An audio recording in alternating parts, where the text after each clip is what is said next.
Dando continuidade à nossa aula sobre turismo, hoje nós vamos falar sobre o turismo no Brasil, visitado ao longo dos anos por diferentes pessoas em função da sua deslumbrante paisagem natural.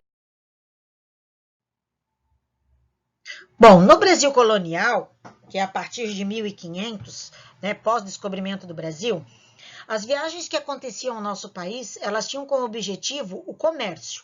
O comércio de quê? Das mercadorias, das madeiras, das algumas pedras preciosas que eram encontradas e que de naus ou caravelas deveriam ser embarcadas como riquezas pertencentes a Portugal. Portugal, percebendo a riqueza do nosso território, começou a restringir a circulação de pessoas para cá, que muitas vezes funcionavam como espiãs de outros países com interesses outros comerciais aqui. Na época do Brasil colonial, muitos viajantes vinham da Europa acompanhado de um desenhista para retratarem não só a paisagem do Brasil, mas os seus costumes, a sua cultura, o seu povo, as suas belezas. Para estarem aqui viajantes que não fossem mandados pelo rei de Portugal, outros precisavam de autorização do rei, senão não poderiam oficialmente fazer uma viagem de exploração e retratação do que eles encontrassem aqui. Neste guia de Misson, que era um guia que orientava as pessoas que vinham para cá, primeira coisa que eles colocavam era ter mapa do local que ele fosse visitar. E justamente fazer as anotações que fossem necessárias caso eles verificassem que houve algum erro, algum equívoco de algum outro desenhista que retratou determinado espaço. Ele deveria também estar sempre com material de fácil acesso, seja para uma entrevista, uma fala, ou seja para fazer uma imagem, um desenho. No próprio material que ele levava, que eram os mapas locais, ele poderia fazer as anotações para quando ele voltasse ao seu país de origem e tivesse acesso aos autores destes documentos, que estes pudessem vir a retratar, a modificá-lo, a arrumá-los. Esta imagem que vocês estão vendo ali era do melhor hotel que havia no Brasil, ficava no estado de São Paulo e que se chamava Grande Hotel de São Paulo. Ele foi inaugurado em 1878 e claro que ele hospedava as pessoas mais influentes e de maior poder aquisitivo na época. Nesse slide eu coloco para vocês a foto de Thomas Cook, a primeira pessoa a organizar uma excursão internacional para o Brasil no ano de 1907. Nesse slide vai falar da literatura de viagem que era produzida em função das visitas realizadas no Brasil por diferentes viajantes. O que ocorria era um fascínio pelo outro, ou seja, pelo modo de vida tão livre, tão liberto, tão diferente em relação ao europeu. Então, tudo o que eles estabeleciam de escrita sobre a população que eles encontravam aqui era comparando com o europeu que vivia totalmente diferente do que as populações que eles encontravam aqui no Brasil. No relato desses viajantes, sempre mostrava o Brasil por meio do seu solo fértil, que se dizia que tudo que se planta se dava, do clima, extremamente diferente do europeu, que era úmido e frio, aqui era quente. O povo, que principalmente aqueles que eles conseguiam estabelecer alguma relação, eram afetivos e receptivos, ou seja, sem muita violência, sem muito embate. E é o que vocês percebem na paisagem aqui, algo bonito, algo calmo, tranquilo, diferente das ruas povoadas, da poluição, da falta de saneamento, da pobreza que havia na Europa neste momento.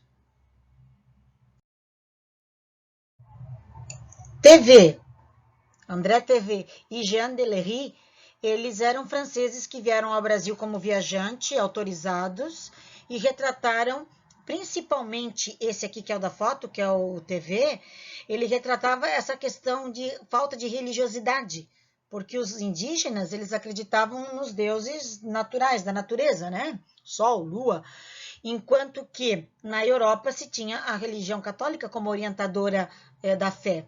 Então, ele acreditava que isso era uma questão de bestializados, ou seja, pessoas que não tinham crença, que não tinham religiosidade, que não tinham Deus. Então, eram pessoas bestiais.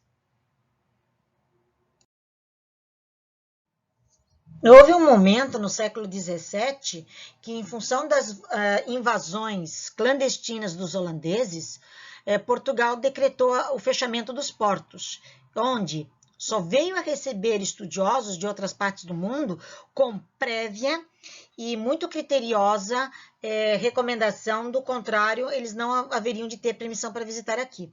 E essas pessoas que vinham para cá, elas principalmente nesse período, elas eram uma estudiosa do quê? Das ervas, das plantas, da natureza em si, da fauna, da flora que aqui existiam. Como eu falei no slide anterior, né?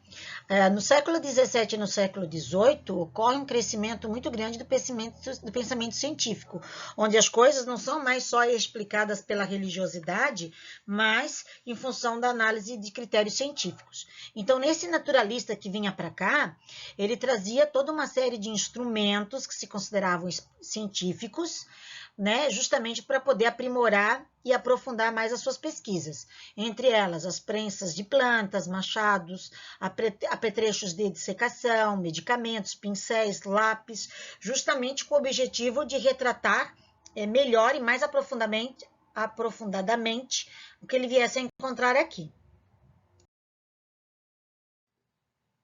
Quando a família real ela vem para cá, em função da guerra com a França, o rei de Portugal se vê obrigado a abrir os portos para outros países. A presença da corte aqui fez com que outros imigrantes também viessem para cá, o que veio a mudar os hábitos não só das populações que aqui viviam, mas também das pessoas que vieram para cá. E isso possibilitou a construção de ferrovias, que até então não existia, e as estradas que tinham de terra eram bastante precárias, de hotéis e restaurantes. Aqui no slide, vocês vão ver alguns dos hotéis construídos nesse período. Na primeira imagem aqui, é de Campos de Jordão. Vocês vão perceber nas três imagens que elas têm uma arquitetura semelhante à europeia. Por quê? Porque quem construía essas grandes edificações, elas eram arquitetos, elas eram construtores da Europa. Nessa segunda imagem ali, você já vai ter um hotel em Poços de Caldas. E por último, em Petrópolis. Petrópolis era a cidade preferida de Dom Pedro, daí o nome Petrópolis. Petrópolis vem de Pedro.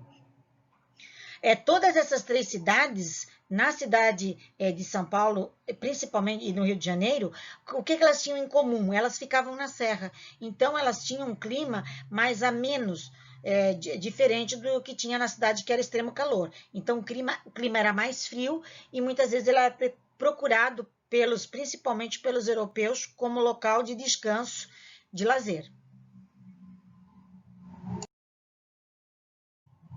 Aqui nós temos alguns dos pintores estrangeiros mais reconhecidos por retratarem o Brasil nesse período, principalmente século XVIII a século XIX.